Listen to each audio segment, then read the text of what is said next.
Sir sir ಈಗ ಸತೀಶ್ ಜಾರಕಿಹೊಳಿ ಹೇಳಿದರೆ ಅತಿ ಹೆಚ್ಚಿನದಾಗಿ ಶಾಸಕರ ಬೆಂಬಲ ಸಿದ್ದರಾಮಯ್ಯಗಿದೆ.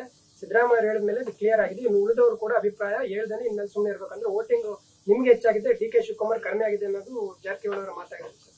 ಅವ್ರ ಅಭಿಪ್ರಾಯ ಕೇಳ ಅದೇ ಸರ್ ಅತಿ ಹೆಚ್ಚಾಗಿ ನಿಮ್ಗೆ ವೋಟಿಂಗ್ ಆಗಿತ್ತು ಅಂತ ಹೇಳಿ ಅವ್ರ ಅಭಿಪ್ರಾಯ ಹೇಳಿದ್ದಾರಲ್ಲ, ಕೇಳಿ ಸರ್. ಈಗ ಕಾಲೇಜು ಯೂನಿವರ್ಸಿಟಿಗಳಲ್ಲಿ ಕ್ಯಾಂಪಸ್ ಎಲೆಕ್ಷನ್ಸ್ ನ ಮತ್ತೆ ರೀಇಂಟ್ರೊಡ್ಯೂಸ್ ಮಾಡೋದ್ರ ಬಗ್ಗೆ ಏನಾದ್ರು ಚರ್ಚೆಗಳು ನಡೀತಿದೆಯಾ ಸರ್? ಕ್ಯಾಂಪಸ್ ಎಲೆಕ್ಷನ್ಸ್ ಯೂನಿವರ್ಸಿಟೀಸ್ ಗಳಲ್ಲಿ, ಕಾಲೇಜ್ಗಳಲ್ಲಿ ಸ್ಟೂಡೆಂಟ್ ಎಲೆಕ್ಷನ್ಸ್ ಬರ್ತಾವಲ್ಲ, ಅದನ್ನ ರೀಇಂಟ್ರೊಡ್ಯೂಸ್ ಮಾಡೋದ್ರ ಬಗ್ಗೆ ಏನಾದ್ರು ಚರ್ಚೆ ನಡೀತಿದೆಯಾ? ಕಾಲೇಜ್ಗಳಲ್ಲಿ ಅದು ಚಿಂತನೆ ಇದೆ.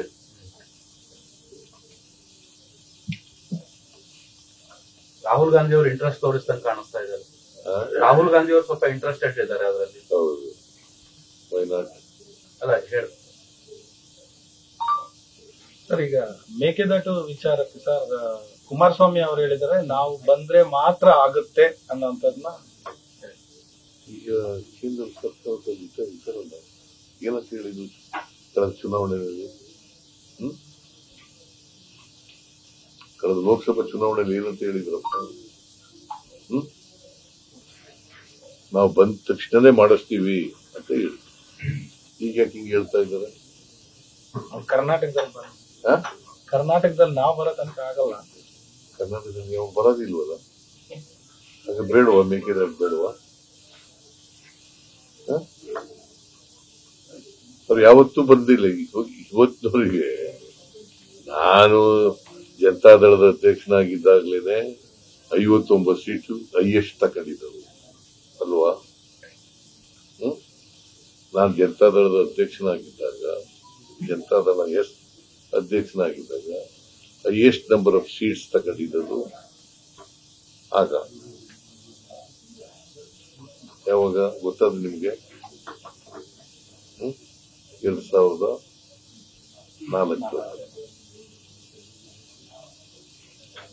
ಅದ್ ಬಿಟ್ಮೇಲೆ ಅವರು ಶಕ್ತಿ ಡಿಕ್ಲೇರ್ ಆಗಿರೋ ಚುನಾವಣೆಯಿಂದ ಚುನಾವಣೆಗೆ ಜಾಸ್ತಿ ಆಗಿದೆಯಾ?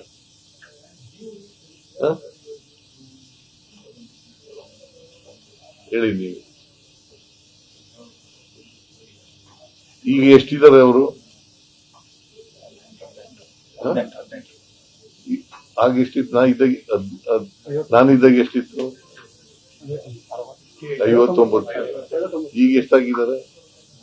ಮತ್ತೆ ಅವರು ಹಗಲ್ಗನಸಲ್ವ ಅದು?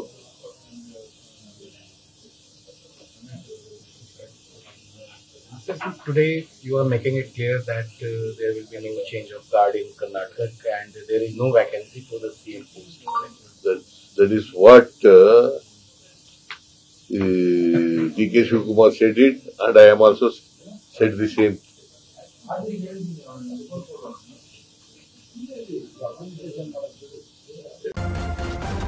ನ್ಯೂಸ್ ಫಸ್ಟ್ ನಿರ್ಭೀತಿಯಿಂದ ನಿಮ್ಮ ಪರವಾಗಿ.